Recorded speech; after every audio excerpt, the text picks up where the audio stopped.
also won't work, remember, because quite a few spiritual meditators, what they do, oh, this body is trash and rubbish. No, this body is a fantastic medium for the soul to function. If your body is not in good shape, in the sense not shape-wise, fat or thin, I don't mean to say that. I mean to say proper health, physical health. You may not be able to enjoy your meditation also. So take good, you brought this endorphin out, so I could get a chance to speak about physical health. You need to do something for the body as well. Take care of your physical stuff. And of course, people go to extremes. They either do a lot of physical gymming and forget the meditation, or some people do a lot of meditation, no physical. So let's have a balance of both of them. Okay, any other questions before we go? Yes. Okay, you're just circulating the mic, yeah.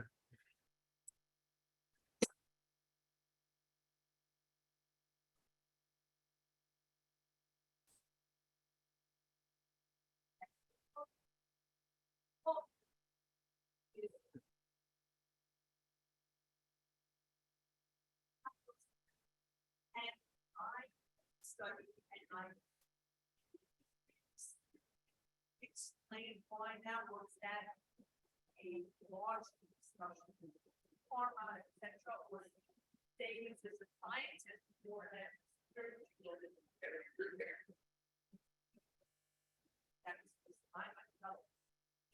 Yeah, so you're taking me there. Yes, so I must say 95% is your mind. She said a word, did you register that word? I don't want to use that word because it'll open another big box. It's okay, good you use that word. She said something about karma. Do you all know that word? Do you all want some elaboration on that? Or just simply put, the physical disease has come to me, not to you. There is something which I have done and therefore I'm getting affected. I have done something. And that there is, for example, it's a big cancer. I have done something and I'm getting this illness. That would be 5%. But 95% is what I want to do with this illness right now. What is the state of my mind when I was diagnosed? I want to do treatment, fine, but what is the state of my mind during my treatment? Am I constantly creating thoughts, oh, why did I get this? I'm having side effects of chemotherapy, so on and so forth. Or I just accept it, take the chemotherapy, radiation, surgery, whatever, and go on. So there are many people who are cancer survivors, and they have survived their cancer, obviously with treatment, no doubt, but also with a lot of positive thinking. So yes, 5% would be something which is karma related, but majority of the illnesses, as cardiologists would agree, or even neurologists or nephrologists, diabetes, for example, which we see in adults as diabetic nephropathy, which people will say, oh, how did I get diabetes? Diabetes is nothing related to thoughts. It is related to thoughts. If you are stressed, your chemicals go up and down. The chemicals which I told you, DOAC, the opposite ones of them come into being. It's all that sympathetic system, the epinephrine, norepinephrine, adrenaline, all these stress hormones, and they in turn affect your pancreas. The pancreas is affected so much, and to one extent, whatever insulin it wants to secrete, it secretes it to so much an extent because you are stressed, and then it becomes resistant to that because you have overdone, you have done too much.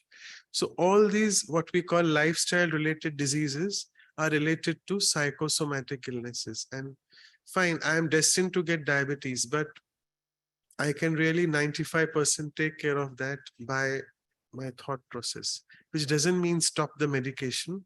I'm not saying that at all as a doctor. Continue to take your medications, do a lot of meditation, take care of your physical health also, exercise, jogging, etc. Go to your doctor after 3 months, the HbA1c level will start coming down, and then he or she will tell you, the doctor, you seem to be doing good. Can I get down your doses of insulin, or can I get down the doses of your medicines? What is that? That you have done on yourself, right? You are the self-doctor. So that doctor is taking care of your physical health, but you, the doctor, have taken care of your mental health. And I would not even say mental. Mental is a very small word. I would say spiritual health. Because if you're spiritually healthy, you're automatically mentally, physically, and socially healthy as well. So to answer your question in short, yes, diseases do have a reason, but 95% you can take care of that with your spiritual power as well. And just to quote an example here, I think I'm overdoing on my time, but I can take the liberty because it reminded me suddenly this split second of Dadi Janki. I'm sure all of you have met her at some point of time or have seen her. She's lived to the age of 104 years. Not many people know that she had many diseases. But she was the one with her power of yoga. She was really able to sustain herself.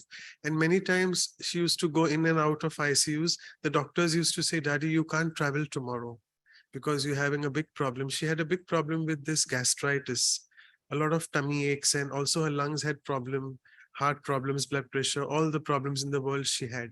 But next day morning, she used to say, where is the flight is at 7 a.m. Where is the car or taxi? Let's go. So she was a person who was, I must say, mind over matter. And that's what is all about. When you open your third eye, your mind becomes so powerful and strong. These physical ailments really do nothing that way in front of you. I mean, they fizzle down.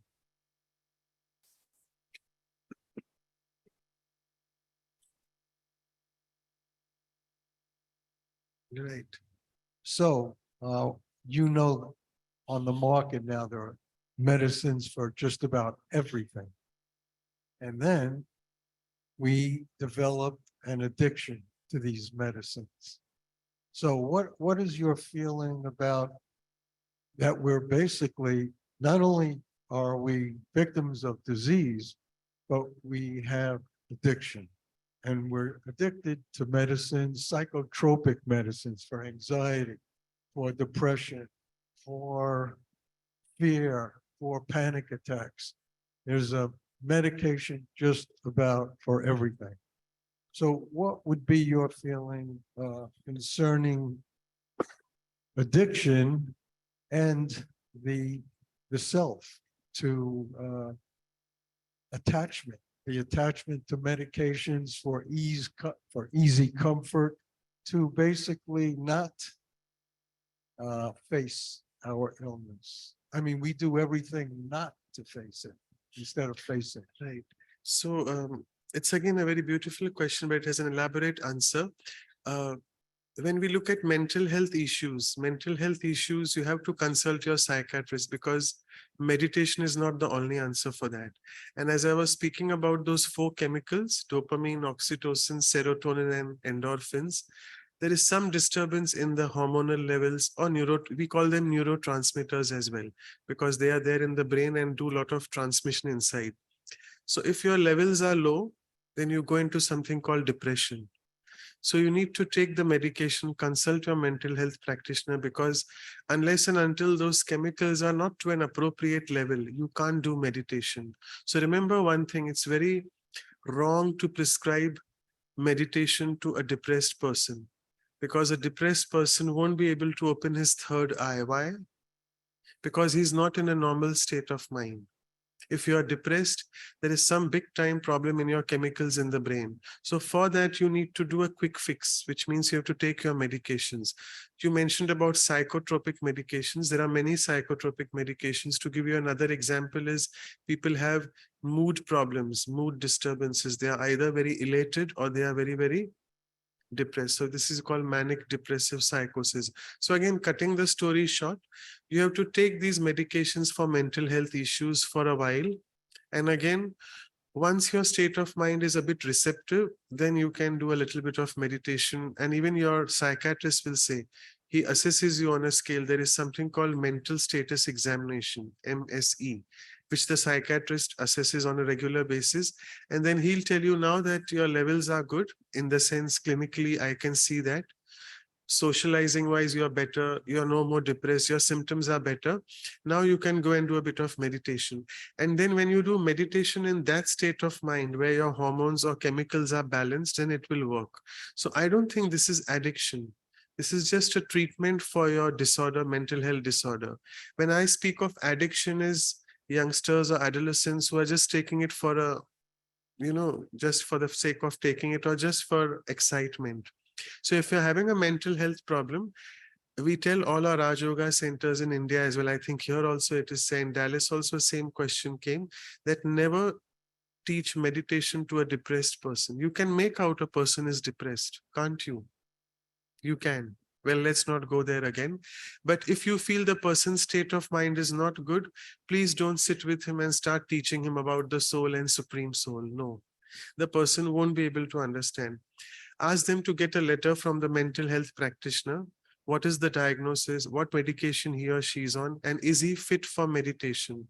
Put in a question for the for the psychiatrist. And if the psychiatrist feels, yes, now he can meditate, then please ask him to come that time. So I think these psychotropic medications are not addiction. They are very much a part of your treatment. And what I spoke about was addiction. So that's a completely different thing, right? Absolutely, that's what I'm planning to do now, and hope you all can be there. We are slightly late, so we'll have just 5 minutes. Is that okay till 8:05? Yeah, it's okay.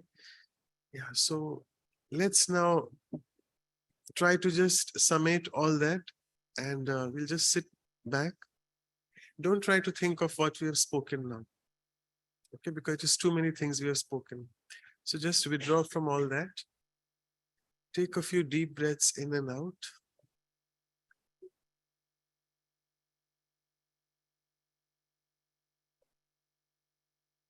And relax your body.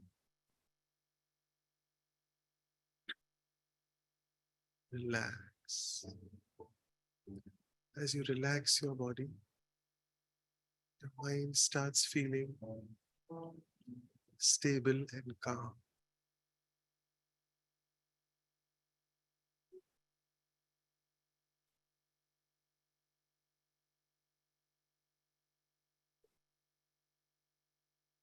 Look at your mind. What is it doing at this moment? Is it with you in the present? Yes, it is very much. If not, very gently tell your mind, my dear friend, come back.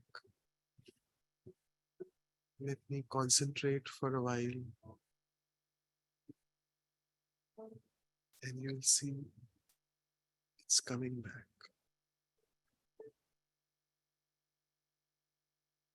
Now, in this very concentrated state of mind, create this beautiful thought. I am a peaceful being.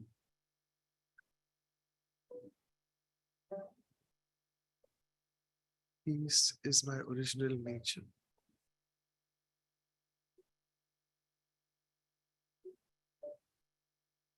See how you feel.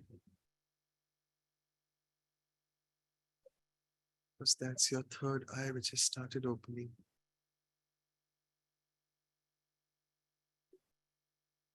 Despite looking at things outside with your physical eyes, you're not disturbed by the physical things in front of you. Because your third eye has started opening.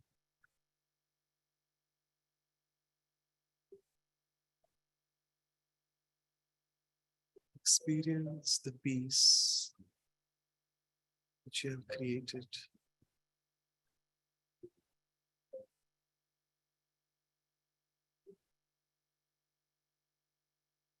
As I, the peaceful being,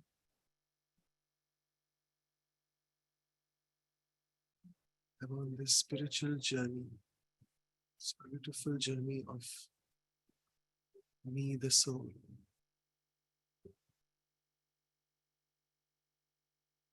And having realized that I am on a journey, I start feeling very light. I don't take things personally anymore. Because I'm on a journey, today here, tomorrow somewhere else.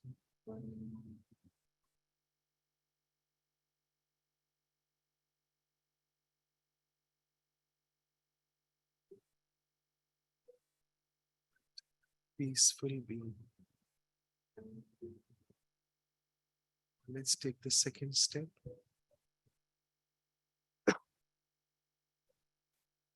Just as I am that beautiful, peaceful energy in the body,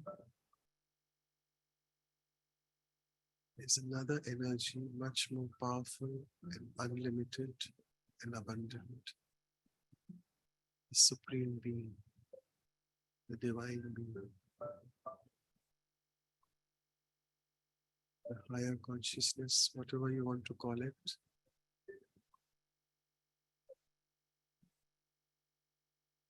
As I am peaceful,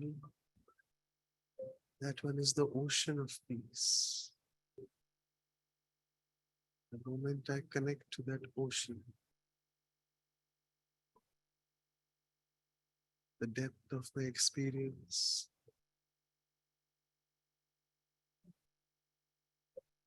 enhances. I'm experiencing a deep level of peace now, being connected to the ocean of peace. See how you're feeling now. Third eye is almost completely open.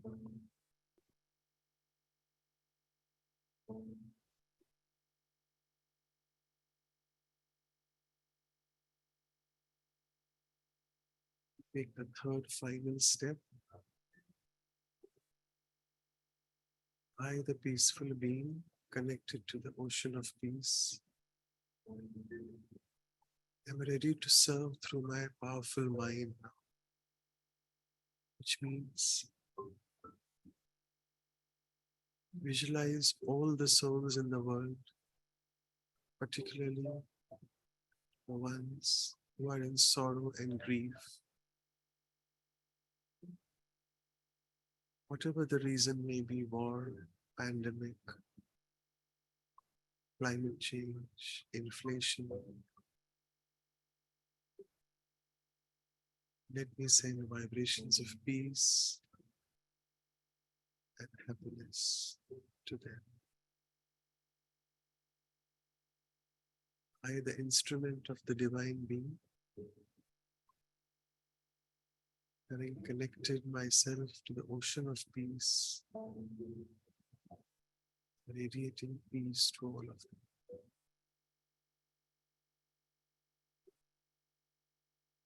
What a beautiful feeling it is to be an instrument of the higher consciousness. Each one of us in this room is responsible for peace in the world.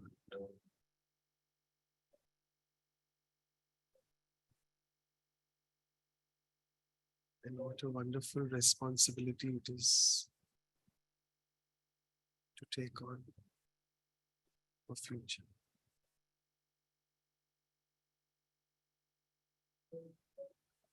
So with this feeling, let's come back.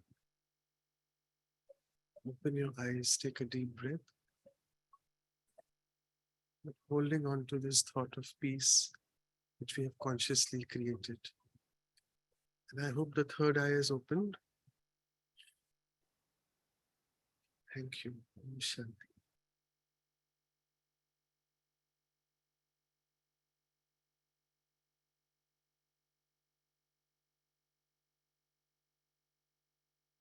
Thank you. I'm not going to call you doctor. I'm going to call you Pai. Is that okay? And Sushabai. Thank you.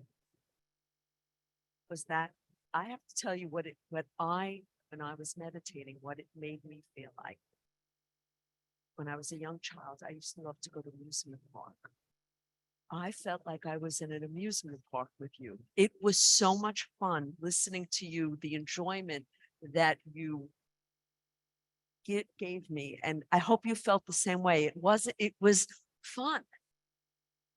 The dose, yes, my dose was very high. That's what I felt. So thank you. And I'm sure you felt the same way. And this is every Thursday you can have this. This was very special, very special.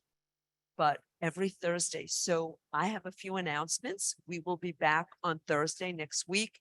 It will be virtual, but as you can see, we are trying to bring it back. So hello, Zoom family. We're having an in-person event. You're all invited on Saturday between 4 and 5:30 in person, at Global Harmony House. We have Brother Ken from Brazil, who is superb. So we invite you back and we will see you again next week. And if you're interested in signing up, we have for emails from us, please do. You could see Louise in the back or Sister Anjani. And thank you again for taking us on a wonderful ride. The sign-up sheets are in the back. Thank you. Oh, and yes, please take your Toli and your sweet. And thank you again. And thank you, Brother Eric, for your wonder. Yes, that hand. Thank you. And thank you. Om Shanti, everyone.